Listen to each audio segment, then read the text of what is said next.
Hello बच्चों, let's read the question. So the question is, which one of the following species is diamagnetic in nature? So the first option is He2 plus and the second is H2. Third one is H2 plus and the fourth one is H2 minus. So the key concept for this question is molecular orbital theory. बात करते हैं हमारी MOT molecular orbital theory की। ये क्या होती है? Molecular orbital theory में हमारा होता है सेम एनर्जी वाले जो होते हैं हमारे एटॉमिक ऑर्बिटल मिलते हैं और क्या बना लेते हैं, दो नए मॉलिक्यूलर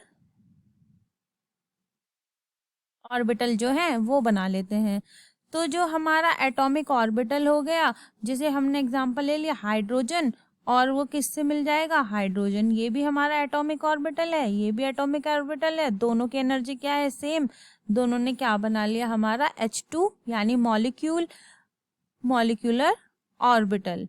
ठीक है, तो यहाँ पर हमारे दो नए H2 जो यानी हमारे दो नए मॉलिक्यूलर ऑर्बिटल यहाँ पे बन जाएंगे। अब जो नए हमारे मॉलिक्यूलर ऑर्बिटल बने हैं तो इसमें होता क्या है, इसमें होता है एक बॉन्डिंग मॉलिक्यूलर ऑर्बिटल, दूसरा होता है हमारा एंटी बॉन्डिंग मॉलिक्यूलर ऑर्बिटल। तो जो हमारा बॉन्डिंग मॉलिक्यूलर ऑर्बिटल होता है उसको दिखाते हैं हम सिग्मा से, और जो हमारा एंटी बॉन्डिंग वाला होता है उसे हम दिखाते हैं सिग्मा स्टार से।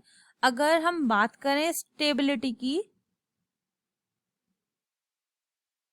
स्टेबिलिटी के अकॉर्डिंग जो स्टेबिलिटी होती है वो हमारी इन्वर्सली प्रोपोर्शनल होती है बॉन्ड एनर्जी के। अब हम देख लेते हैं बॉन्ड एनर्जी होती कैसे है। अगर हम हाइड्रोजन को देखें तो हाइड्रोजन का एटॉमिक नंबर होता है 1, तो उसके पास 1 इलेक्ट्रॉन हो गया। तो हमारे पास दो हाइड्रोजन है, दोनों का क्या हो गया, 1 1 हो गया। तो ये हो गया हमारा एक मॉलिक्यूलर एटॉमिक ऑर्बिटल। ठीक है, एटॉमिक ऑर्बिटल, ये भी हो गया एटॉमिक ऑर्बिटल। अब ये क्या करेगा, इसने एक बना लिया हमारा क्या,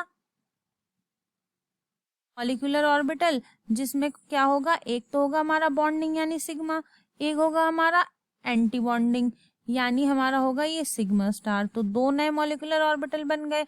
अब जो ये होता है हमारा सिग्मा, इसकी एनर्जी जो होती है वो होती है low bonding energy in comparison to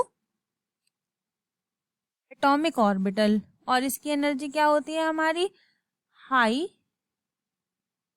bonding energy in comparison to the atomic orbital. तो इस तरीके से ये हो गए एनर्जी। अब अगर सिग्मा यानी बॉन्डिंग की एनर्जी क्या है हमारी, कम है, तो मतलब क्या होगा, इसकी स्टेबिलिटी क्या होगी, ज्यादा होगी, स्टेबिलिटी होगी इसकी हाई। और इसमें क्या है, इसकी बॉन्डिंग एनर्जी ज्यादा है तो इसकी स्टेबिलिटी क्या हो जाएगी, लो हो जाएगी। ये बात हो गई स्टेबिलिटी। अब हम देखते हैं कि हमारा जो होता है पैरामैग्नेटिक और डायमैग्नेटिक, ये टर्म क्या होते हैं। तो हमारे पैरामैग्नेटिक वो होते हैं जिनके पास हमारे अनपेयर्ड इलेक्ट्रॉन होते हैं। तो वो जो हमारे मॉलिक्यूल्स होंगे वो हमारे कैसे होंगे, पैरामैग्नेटिक, यानी वो जो होंगे किसी मैग्नेटिक फील्ड द्वारा क्या होंगे, ये हमारे अट्रैक्ट होंगे। मीन्स जब इनको किसी मैग्नेटिक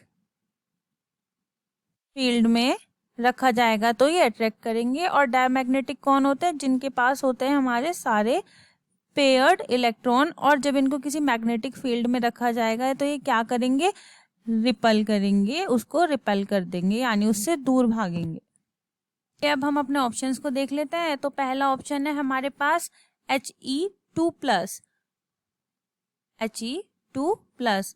तो अगर हम हीलियम को देखते हैं तो हीलियम के पास 2 इलेक्ट्रॉन होते हैं, दूसरे हीलियम के पास भी कितने इलेक्ट्रॉन होंगे, 2।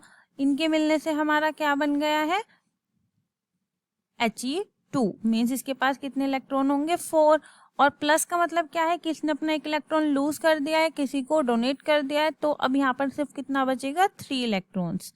ठीक है, ये आयन है क्योंकि हीलियम का, अब बचा 3 इलेक्ट्रॉन, तो ये बन जाएगा सिग्मा 1s2 और सिग्मा 2s2 2s1। अब जैसे कि हमें पता है एस ऑर्बिटल में तो हमारे कितने इलेक्ट्रॉन होने चाहिए, 2 इलेक्ट्रॉन होने चाहिए, तभी वो पेयर्ड होगा, और यहाँ कितना है, 1। तो मीन्स यहाँ पे क्या है हमारा, अनपेयर्ड। तो ये कैसा हो गया हमारा, पैरा मैग्नेटिक। सेकेंड ऑप्शन है हमारा H2। अब H2 में क्या होगा, हाइड्रोजन जो होता है उसके पास होता है 1 इलेक्ट्रॉन, मतलब उसका एटॉमिक नंबर कितना है, 1। तो दूसरा हाइड्रोजन भी क्या हो गया, 1 हो गया। अब जब ये आपस में मेट करेंगे, ये बनाएंगे मॉलिक्यूल H2। H2 के पास कितने इलेक्ट्रॉन हो गए, 2।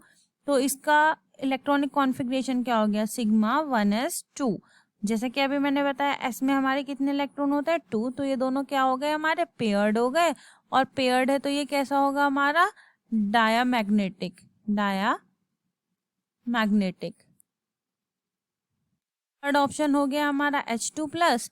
तो अभी जैसे हमने देखा हाइड्रोजन के पास तो 1 इलेक्ट्रॉन है और दूसरा हाइड्रोजन के पास भी 1 है, तो इन्होंने बना लिया H2। और प्लस का मतलब क्या होता है कि इन्होंने 1 इलेक्ट्रॉन अपना किसी को दे दिया। तो H2 का मतलब इसके पास 2 इलेक्ट्रॉन थे, 1 किसी को दे दिया, तो कितना बचा, सिर्फ 1 बचा।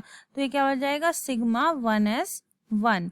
और 1 तो होगा ही नहीं, इसमें तो पेयर्ड के लिए कितने इलेक्ट्रॉन चाहिए, 2 चाहिए। तो ये कैसा हो गया हमारा, अनपेयर्ड।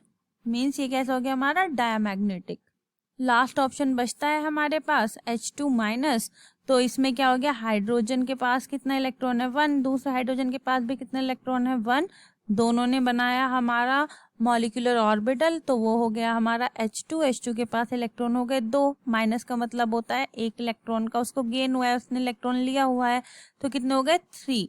अब 3 के लिए क्या होगा, sigma 1s2 and sigma 2s1। तो ये भी कैसा हो गया हमारा, ये भी हमारा अनपेयर्ड हो गया, क्योंकि इसके अंदर 2 इलेक्ट्रॉन होते हैं इस ऑर्बिटल के अंदर। तो ये भी हमारा कैसा हो गया, पैरा मैग्नेटिक। तो सिर्फ हमारा क्या डायमैग्नेटिक था, सिर्फ हमारा डायमैग्नेटिक था यहाँ पर H2। तो इस क्वेश्चन का करेक्ट आंसर है H2। I hope you understand it well. Thank you so much.